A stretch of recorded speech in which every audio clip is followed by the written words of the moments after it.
গ্রামের বাড়ির সৌন্দর্য কিসে জানেন? হয়তো সবাই জানে। গ্রামের বাড়ির সৌন্দর্য হচ্ছে গোলা ভরা ধান থাকবে, পুকুর ভরা মাছ থাকবে, উঠান ভরা হাঁস মুরগি থাকবে, বড় উঠান থাকবে, আর হচ্ছে ধানের পালা বা বিছালির পালা, অর্থাৎ কুটোর পালা। বিছালি অনেকে চেনে না, কুটোর পালা থাকবে।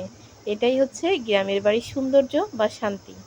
তো আলহামদুলিল্লাহ, আমাদের বাসায় কিন্তু সব আছে। আর এটা হচ্ছে আমাদের মালটা গাছ। মালটা গাছে কিন্তু অনেকগুলা মালটা হয়েছে। প্রতি বছরের থেকে এবছর একটু কম হয়েছে, অনেক বেশি মালটা হয়েছে কিন্তু।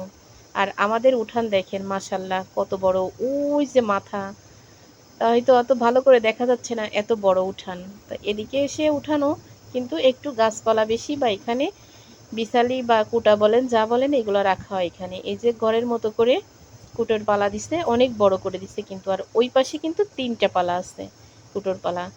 আর এই যে এইখানে আছে 2টা, এখানে আছে 2টা। তো আসলে আমাদের বাসাটা কিন্তু অনেক বড়, গ্রামের বাড়ি। কমসে কম এত বড় বাসা খুব কমই দেখা যায়। তো আমাদের বাসাটা কিন্তু অনেক বড়। তো সেই জায়গায় এসে পালা কিন্তু এখানে 3টা, এই একটা ওই কর্নারে, আর একটা একদম কর্নারে। আর এইখানে হচ্ছে ঘরের মতো করে কিন্তু পালা দিছে। পালাটা এখনো মাঝামাঝি, এখনো পালাটা শেষ হয়নি, পালাটা আরো অনেক বেশি উঁচু হবে। আর এইখানে হচ্ছে আর হচ্ছে 2টা পালা। তো এইখানে এত কুটো কাটা থাকার কারণ হচ্ছে মানে ধান এখনো কিন্তু উঠিনি আমাদের বাসায়। আমাদের বাসার ধান এখনো ওঠা শেষ হয়নি।